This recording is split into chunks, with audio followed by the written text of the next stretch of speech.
Hola a todos y a todas. Hoy vamos a ver un experimento para entender cómo los sesgos de género que tenemos todos van más allá del rosa o el azul, influyendo también en lo que nos transmiten ciertas formas, cómo juzgamos algunos productos según la estética, a dónde nos llevan y con qué lo asociamos.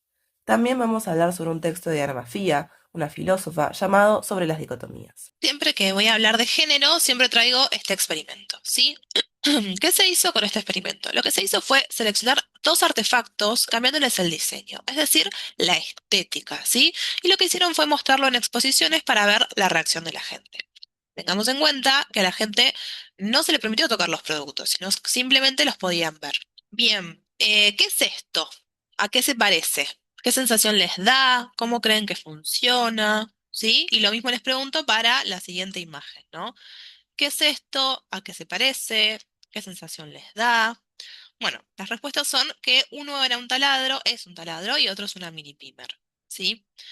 Sobre el taladro, ¿qué dijo la gente? Bueno, a la gente, como dice la imagen, le costó identificar el taladro como tal. Lo confundían o con un secador de pelo o con una batidora, a pesar de que en la exposición se incluyó la imagen del agujero haciendo referencia a la perforación. La gente lo describía como cómico o ridículo, ¿sí? Le dijeron, bueno, ¿por qué te parece cómico y ridículo? Y no podían justificar por qué. Un hombre respondió, bueno, pero uno de esos no se puede usar para perforar, y cuando le preguntabas por qué, no podía justificar mucho más su punto. Y se lo etiquetó tanto por hombres como por mujeres como un taladro para mujeres, ¿no? Y a medida que esto continuaba, era obvio que el lenguaje del producto le recordaba a las personas los productos femeninos y los electrodomésticos de cocina, ¿sí? Em, Bien, alguien pensó que el taladro también se veía agradable y lo explicó diciendo que se veía simple y fácil de usar. Y una mujer mayor incluso dijo, bueno, con uno de estos taladros hasta yo me veo perforando, ¿no? ¿Por qué? Porque dijo que le atraía la simplicidad y la flexibilidad del taladro y dijo que normalmente la idea nada más de tener que sacar el taladro en la caja de herramientas ya era tedioso y que con este no le daba esa sensación, ¿sí? Bueno. ¿Qué pasó con la mini pimer, no? Bueno, tanto hombres como mujeres la describieron en términos de, bueno, es recontra fuerte, se la ve genial, ¿sí? En algunas ocasiones se describió en términos negativos, como, uy, bueno, es peligrosa, es tosca, ¿sí? Y esas creencias simplemente estaban basadas en las percepciones que tenía cada quien de la actividad de cocinar, porque, por ejemplo, una mujer dijo, bueno, cocinar se supone que es una actividad suave, donde uno hace sopas, hace salsas, y con este artefacto es como muy difícil, ¿sí? Entonces, lo que podríamos decir es que el taladro, perdón, ahí volvemos, usualmente lo encontraban similar a una batidora o secador de pelo, que son artefactos asociados al lado femenino de los géneros, ¿sí? A causa de la industria de la cocina y la industria de la belleza. Y lo que hacían era cuestionar constantemente su capacidad y su estética porque se la asociaba con la suavidad, ¿sí? Y este taladro permite justamente que podamos ver características que no son tradicionalmente las de un taladro, ¿no? Porque este taladro es como bello, es sencillo, se lo ve como fluido, ¿sí? Y en cambio, con la mini pimer, la gente aceptó la identidad de la mini pimer enseguida, no cuestionó su credibilidad como licuadora, ¿sí? De hecho, se percibió tan creíble que la gente tenía ganas de probarlo, ¿sí? Bien, ¿cuál es la conclusión? De que como nadie tuvo la oportunidad de llevarse o usar el prototipo, o sea, el modelo, lo que podemos concluir es que estas evaluaciones se basaron únicamente en las asociaciones, valores y lenguajes de productos que provoca el diseño, ¿sí?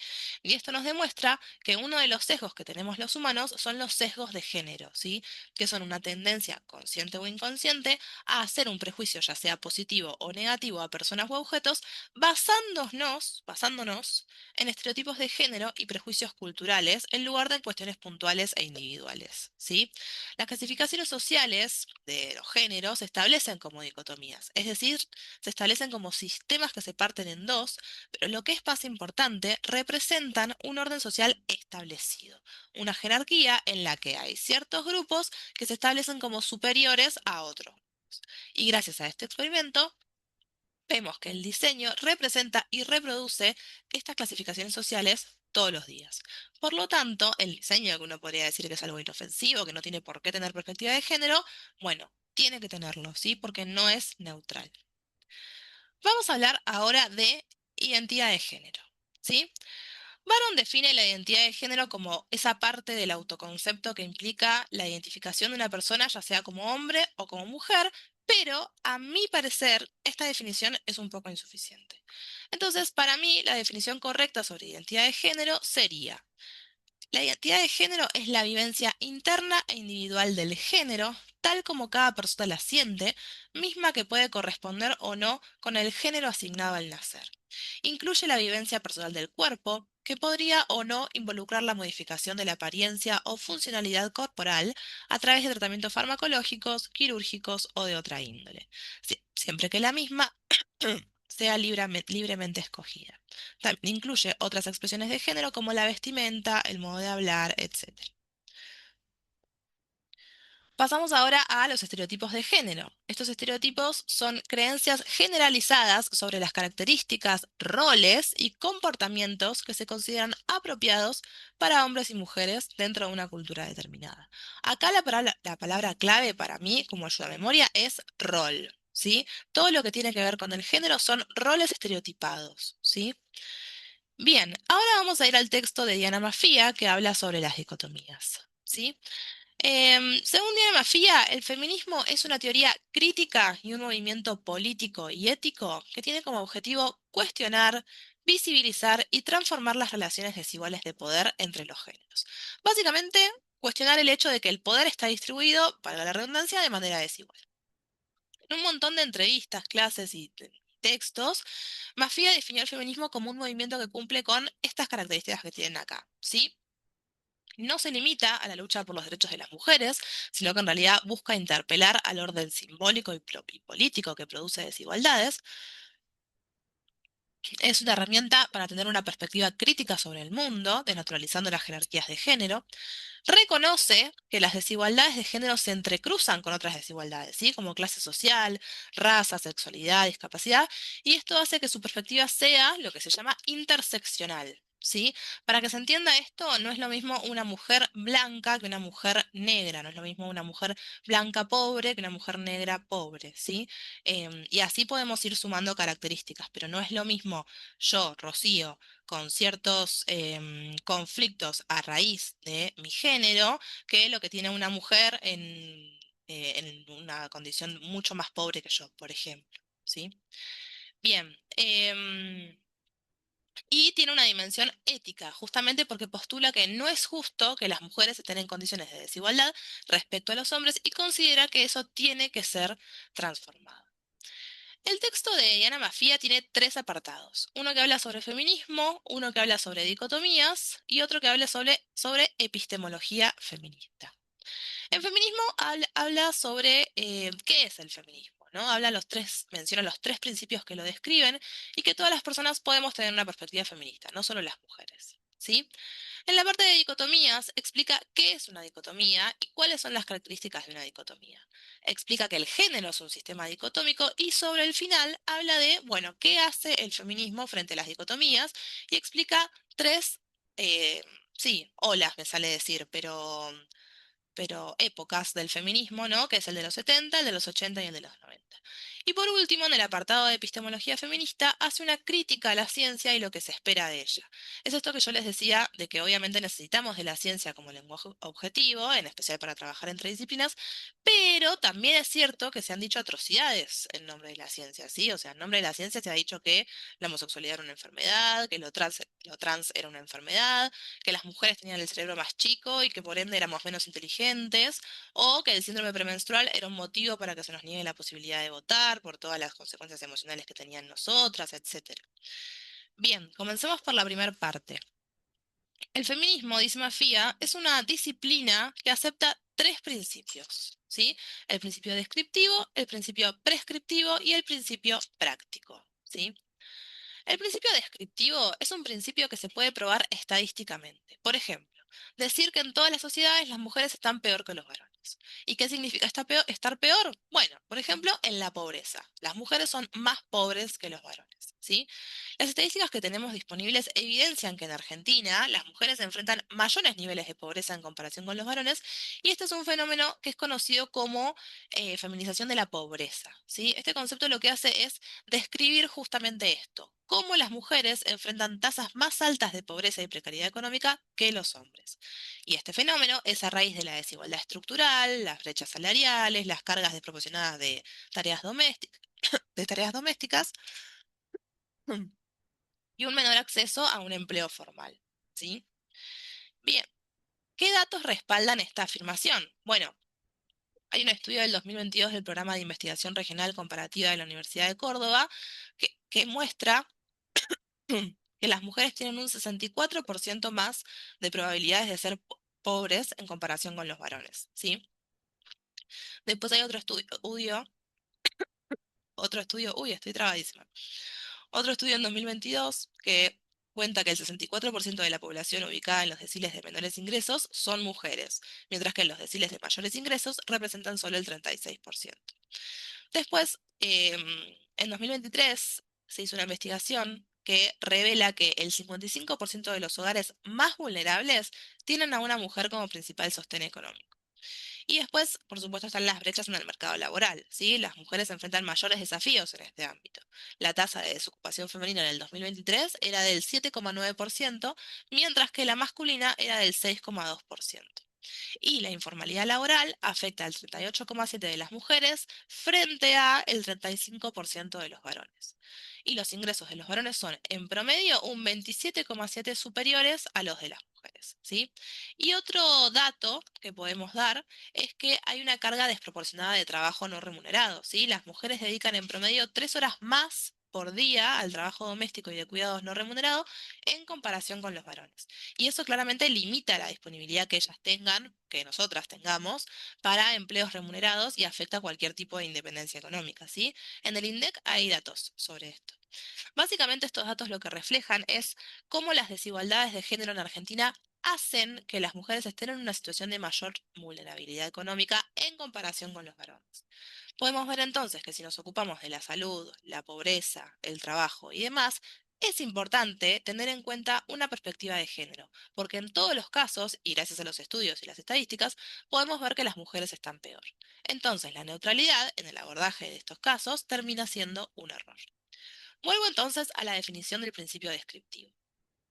El principio descriptivo es una afirmación que señala que en todas las sociedades las mujeres están en peores condiciones que los varones en múltiples dimensiones de la vida social, económica y política. ¿Sí? Vamos ahora al principio prescriptivo. Este principio no nos dice lo que es, sino que nos dice lo que debe ser. Es una afirmación valorativa, es decir, no describe algo, sino que lo valora, nos dice si está bien o está mal. La afirmación prescriptiva podría decir, bueno, está mal que las mujeres estén peor que los varones y no es justo que esto sea así. ¿Sí? Fíjense que se va sumando porque primero está el principio descriptivo, las mujeres están peor que los varones, y después está el principio prescriptivo, esto está mal. ¿Sí? La definición del principio prescriptivo dice, es una afirmación valorativa que no describe una situación, sino que indica cómo debería ser el mundo, señalando que las desigualdades entre mujeres y varones, por ejemplo, son injustas y deben ser transformadas. Y después, por último, tenemos el principio práctico, ¿sí? Que este es un enunciado de compromiso. Tiene que ver con la práctica, con la praxis, ¿sí? Se refiere a que uno como ciudadano va a hacer lo que esté a su alcance para impedir y evitar que determinada situación injusta se siga perpetuando. En este punto, Mafia habla sobre hacer lo que está a nuestro alcance y que eso puede ser muchísimas cosas, ¿sí? A pesar de que hay un estereotipo de militancia feminista, muchas veces cerrado, porque está basado en cosas que no tienen que ver con el foco del feminismo, esto nos permite darnos cuenta de que podemos, por ejemplo, ir a una marcha con un cartel y que puede ser una de las posibilidades de militar, pero puede haber miles de posibilidades, ¿sí? Y que eso es independiente del género. O sea, un varón también puede ser feminista, ¿sí? Bien, dice Yana Mafia, un varón también puede tomar este Dice Diana Mafia, repito, un varón también puede tomar este compromiso de decir, observo que las mujeres están sistemáticamente peor, me parece injusto y voy a tomar un compromiso por impedir, en lo que esté a mi alcance, que esto sea así. Bien, pasamos ahora a hablar de las dicotomías. La autora explica que una dicotomía es un sistema sujeto a bipartición, es decir, partido en dos, ¿sí? En el texto se muestra este cuadro que está acá a la derecha, ¿sí? Y de esto también hablan en el texto No son micro, machismos cotidianos, que me olvidé de mencionarlo, donde dicen y explican que las diferencias entre lo femenino y lo masculino se construyeron así, ¿sí? Como una dicotomía, o sea, de manera binaria, como categorías opuestas y complementarias. Mm. Mafia lo que hace es nombrar diferentes características que tiene que tener una dicotomía. Ese par de conceptos para ser considerado dicotomía tienen que ser exhaustivos y excluyentes. ¿A qué se refiere con exhaustivo? A que cada lado del par forma una totalidad y no hay nada más por fuera.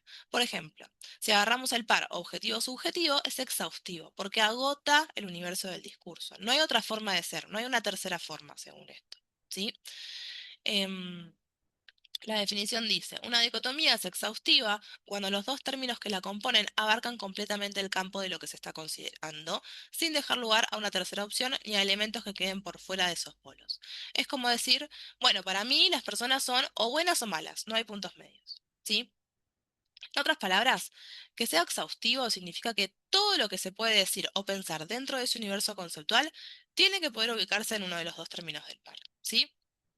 En criollo sería que la exhaustividad implica que ese par cubre todo el espectro posible dentro del campo que está organizando, ¿sí? Si yo digo que los colores son solamente blanco o negro, estoy negando la existencia de los grises, ¿sí? Bien, y después tenemos lo excluyente, ¿sí? La exclusividad, es otra de las categorías que tiene que cumplir un par de conceptos para ser considerada una dicotomía. ¿Qué quiere decir que sea excluyente? Que si algo pertenece a un lado del par, no puede pertenecer al otro lado, ¿sí? Las dos cosas juntas no se pueden dar.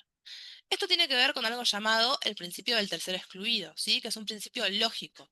Uno es A o no A, pero no existe B, C, D, etcétera, ¿sí? No hay otra posibilidad.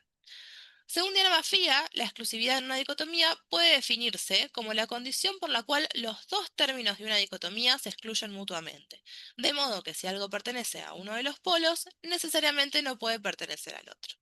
Por ejemplo, si se acepta el par racional e irracional como excluyente, entonces alguien no puede ser racional para algunas cosas e irracional para otras al mismo tiempo, o racional en ciertos momentos e irracional en otros.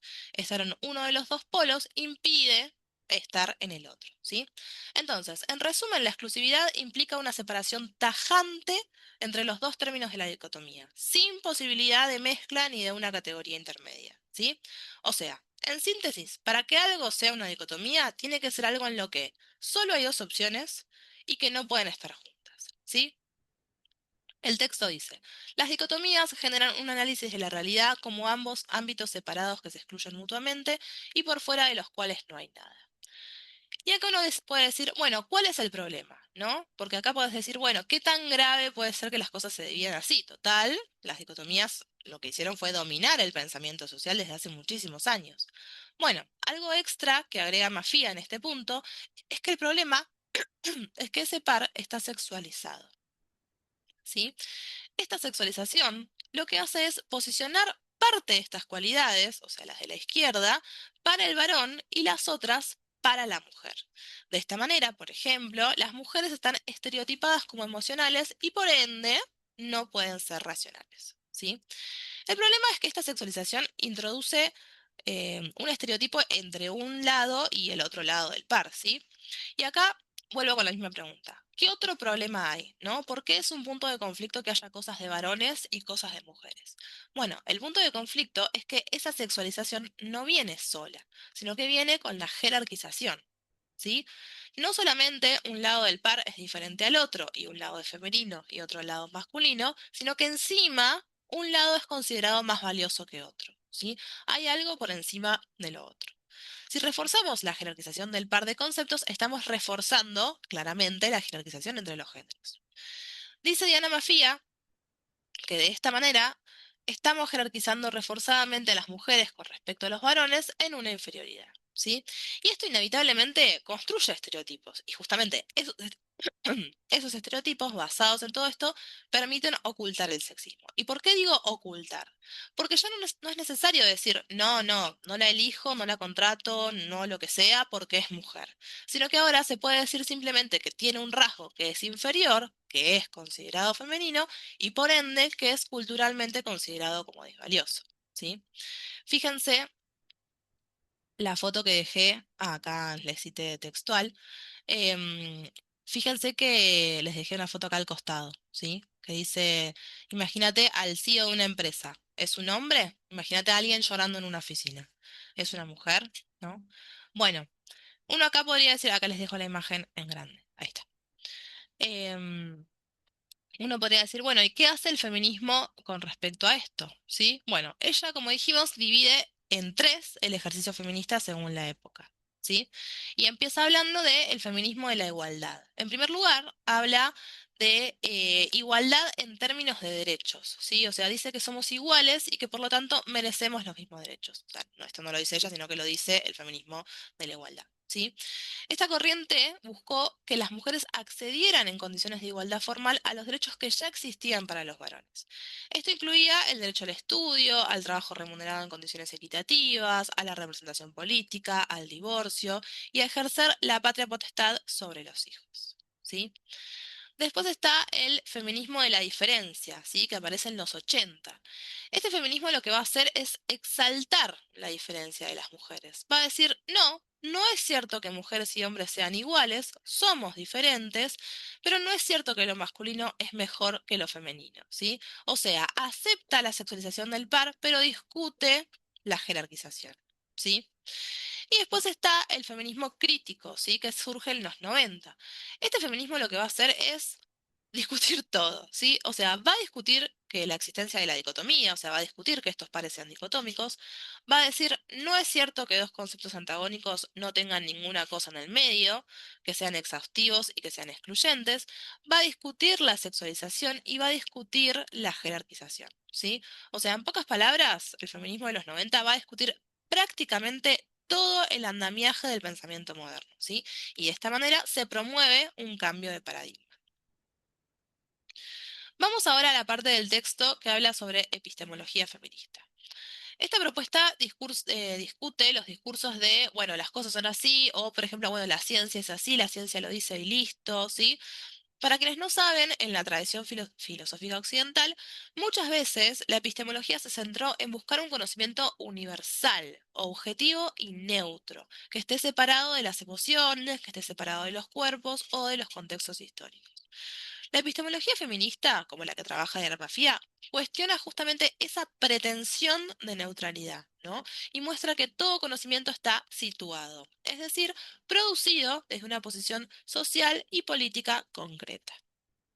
Entonces, Mafia introduce la epistemología feminista como una herramienta crítica que permite desnaturalizar el conocimiento androcéntrico y repensar la forma en que se produce y valida el saber. El texto No son micromachismos cotidianos explica que los criterios que han servido para establecer normas, regulaciones, estándares de evaluación, etcétera, fueron pensados basándose en hombres y sus experiencias, no en mujeres.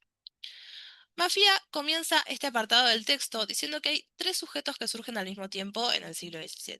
El sujeto político, el sujeto ciudadano y el sujeto de conocimiento científico de la ciencia moderna. ¿Sí? Los tres comparten el mismo sesgo de atribuciones dicotómicas, ¿sí? Y producen un modelo, de esta manera, de conocimiento patriarcal, ¿sí? Ok, ¿y cuál es ese modelo de conocimiento? Bueno, es el que asume al sujeto como un sujeto capaz de objetividad, ¿sí? O sea, un sujeto que no pone en juego para nada sus valores y sus emociones a la hora de producir conocimiento o justicia, sino que los logra neutralizar, ¿sí? Según esto, se piensa al sujeto como capaz de dominar su propia subjetividad, de borrarla, y simplemente dejar testimonio de lo que ve para que otro sujeto pueda tomar su lugar y probar si eso que fue descrito es verdad o no. Es decir, lo que suele llamarse control intersubjetivo, ¿sí? O sea, distintos sujetos pueden controlar lo que otros sujetos en la ciencia producen porque cada uno de ellos es capaz de neutralizar sus emociones, sus valores, sus preferencias, sus inclinaciones y producir solamente un testimonio de lo que ven, ¿sí? O sea, el ideal de sujeto de la ciencia es que cada sujeto puede ser reemplazado por cualquier otro, produciendo el mismo resultado. Y acá uno dice, bueno, ¿qué pasa con este modelo que se presenta como 2 más 2 es 4, ¿sí? Bueno, que el sujeto desaparece como constructor de una interpretación. Sobre ese mundo termina siendo solamente un testigo que tiene que decir de manera directa lo que ve de una forma en la que cualquier otra persona pueda entender exactamente a qué nos referimos, ¿sí? Y esto claramente y esto claramente va totalmente en contra de la psicología social, sobre todo de la perspectiva de Pichon Rivière. Sabemos que este modelo falla porque conocemos la influencia de los valores humanos en la ciencia, porque Baron propuso una perspectiva multicultural, etc. Mafia, de hecho, dice: no podemos avanzar de manera neutral sobre lo que no conocemos e incorporarlo. Lo incorporamos a algo que previamente tenemos y procedemos, entonces, a capturar estas cosas y a modificarlas con un movimiento más parecido al de la metáfora, no al de la literalidad. Esto claramente es los esquemas que tenemos todos los seres humanos, ¿sí? Que son marcos mentales sobre un tema específico que nos van a ayudar a organizar la información social, ¿sí?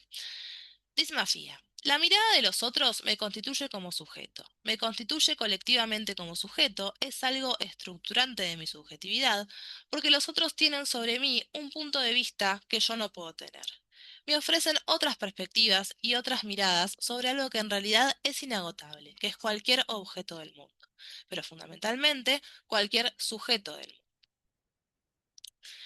Mafia dice que cualquier objeto tiene infinitas perspectivas posibles, cualquier sujeto tiene infinitas perspectivas posibles y nadie puede acceder a todas esas perspectivas. Pero puede haber una constitución intersubjetiva que permita completar de la manera más perfecta posible, sin ser perfecta por supuesto, considerando que siempre va a haber un cono de sombra sobre la propia subjetividad, esa mirada sobre lo que uno es como sujeto.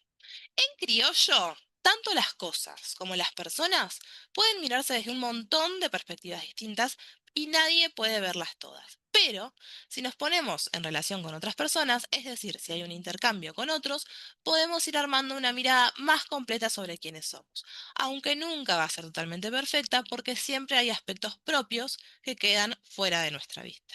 ¿Sí? Normalmente hay dos definiciones de verdad que se dan, ¿sí? La noción correspondentista y la noción coherentista de verdad, ¿sí? La noción correspondentista, leo, es la verdad como relación de las palabras con las cosas, como adecuación entre el lenguaje y la realidad, ¿sí? En criollo es, bueno, el lenguaje describe la realidad tal como es. Y después está la noción coherentista de verdad, de acá vuelvo a leer, la verdad como coherencia, es decir, como un lenguaje que no lo vamos a considerar vinculado con la realidad, sino un lenguaje autosubsistente, en una postura más idealista, pero que debe ser congruente, un sistema que no debe llevar a contradicciones. En criollo, que la verdad no tiene que tener contradicciones, ¿sí? Pero habría todavía otra manera de definir la verdad, que es la verdad como constitución intersubjetiva, ¿sí? Es decir, va a ser verdadero eso que sea legitimado por todas estas miradas, que pueda ser evaluado y reevaluado desde todas estas miradas y se mantenga como sentido. Precisamente este sentido, que no es un sentido terminado, acabado, es un sentido que se podrá ir renegociando, que es lo que se le pide hoy a la ciencia, que revise todo el tiempo sus supuestos, ¿sí? Esta es una idea pragmática, de verdad, porque incluye a los sujetos que son usuarios del lenguaje. En criollo, la constitución intersubjetiva de verdad refiere a que la verdad no está ahí afuera, ni solamente en un sistema lógico, sino que se construye entre las personas. ¿Cuáles son entonces las claves de esta idea? ¿Sí?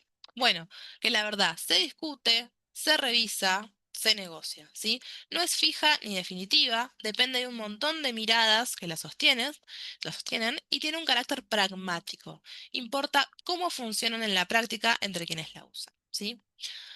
Baron en su texto explica que hay valores ocultos en nuestras definiciones culturales de lo que es la ciencia, la salud mental, en nuestros conceptos, en nuestras clasificaciones psicológicas, etc.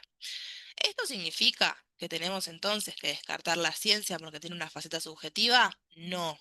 todo lo contrario. Darnos cuenta de que el pensamiento humano siempre implica una interpretación es precisamente la razón por la que necesitamos métodos, que quienes investigan sean varias personas, porque todas las personas van a tener sesgos distintos, y la razón por la que necesitamos verificar una y otra vez todos los hallazgos que tengamos. ¿Sí? Acá les traje un ejemplo que está en el libro No son micro, machismos cotidianos, que cuenta que se creía que Eva era una costilla de Adán y a los cuerpos femeninos se los estudiaba como anómalos, como lo diferente, lo raro, la excepción, ¿sí? ¿Y quién era la regla? El hombre. En Occidente, uno de los mitos fundacionales más extendidos es este, es el de Adán y Eva como padres de la humanidad. Él se decía que estaba hecho a imagen y semejanza de Dios y ella se decía que era extraída de la costilla del hombre. Y acá uno podría decir, bueno, pero los discursos religiosos son discursos religiosos, no son discursos científicos, ¿no? Bueno, puede ser, pero la realidad es que los discursos científicos estaban bastante impregnados de estas ideas, porque también colocaron a las mujeres como objeto de estudio, valoradas y comparadas con lo normal, es decir, con las características del varón. O sea, la mujer acá también estuvo ubicada como lo anómalo, ¿sí? En contraposición con los hombres, los cuerpos femeninos eran considerados anómalos, que no alcanzaron a completar su desarrollo físico en el periodo de gestación y por lo tanto que sus capacidades eran inferiores. Las funciones corporales se despreciaron y se consideraron una prueba de esa inferioridad. ¿Sí? Y acá, para finalizar esta parte, les traigo... paren que ya arranco la música. Para finalizar esta parte, les traigo un video que habla de esto, que está hecho en clave de humor, pero que para mí fue bastante esclarecedor y espero que YouTube no me lo baje por copyright. Morning sickness, endometriosis, menopause, migraines, PCOS. What's happening to your body? We don't know because we've never really studied the female body. Female body. Say it's all in my head, but the research is quite spotty. No, we've never really studied the female body. I go to the doctor to get dismissed. Try losing weight, you're just anxious. That's fine, that's cool, I'm not pissed. Just wait 10 years for a diagnosis. Psychosomatic, you're so dramatic. Hysterical, emotional, hormonal, erratic. Heart disease, chronic fatigue, depression and anxiety. Do you have pain? No, you don't, because we never really studied the female body. Female body. More mysterious than the Illuminati. No, we've never really studied the female body.